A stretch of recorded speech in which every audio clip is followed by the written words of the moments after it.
ભાવનગરથી 40 કિલોમીટરના અંતરે આવેલ એક એવું મંદિર જે તળાવની અંદર છે। હા મિત્રો, વાત કરવી છે આજે આઈશ્રી પોહરી માતાજીની। ઘોઘા અને તળાજા તાલુકાના 7 ગામના સીમાડે તળાવની અંદર ત્રિશૂળ સ્વરૂપે માતાજી બિરાજમાન છે। વરસાદનું પાણી ભરાતા આ મંદિર તળાવમાં સંપૂર્ણ રીતે વિલીન થઈ જાય છે। પણ હા, માતાજીની રજા લઈને તળાવની પાળે માતાજીનું ભવ્ય મંદિર બંધાવવામાં આવ્યું છે। મંદિરના ઇતિહાસ પર એક નજર નાખીએ તો અહીંના મહંત જણાવે છે કે વર્ષો પહેલા સિદ્ધરાજ સોલંકીના શાસનકાળ દરમિયાન તે જ્યાં રાત્રિવાસો કરતા ત્યાં કંઈક ને કંઈક નિશાની સ્વરૂપે નિર્માણ કરતા। તે સમય દરમિયાન અહીંયા તળાવ બંધાવેલું છે। એક સમયની વાત છે કે અહીંયા ચારણકુળનો નેસ હતો। સ્ત્રીઓ આ તળાવના કાંઠે કપડાં ધોવા આવતી। એકવાર બનવા જોગ એવું બન્યું કે સ્ત્રીની સાથે ગયેલ બાળક તળાવમાં ડૂબી ગયું અને તે સ્ત્રી જગદંબા શ્રી ખોડિયાર માતાજીને પ્રાર્થના કરી, આરાધના કરી, એ માતાજી મારા બાળકને બચાવી લ્યો, નહીતર હું ઘરે શું જવાબ આપીશ।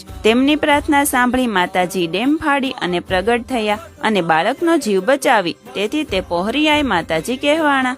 મંદિરની ફરતેનું વાતાવરણ કુદરતી સૌંદર્યથી ભરપૂર અને નયનરમ્ય છે। તો તમે પણ આ સ્થળની અવશ્ય મુલાકાત લેજો અને આવા જ વિડીયોઝ જોવા માટે આઉટ ઓફ હોમ પેજને ફોલો કરી લેજો।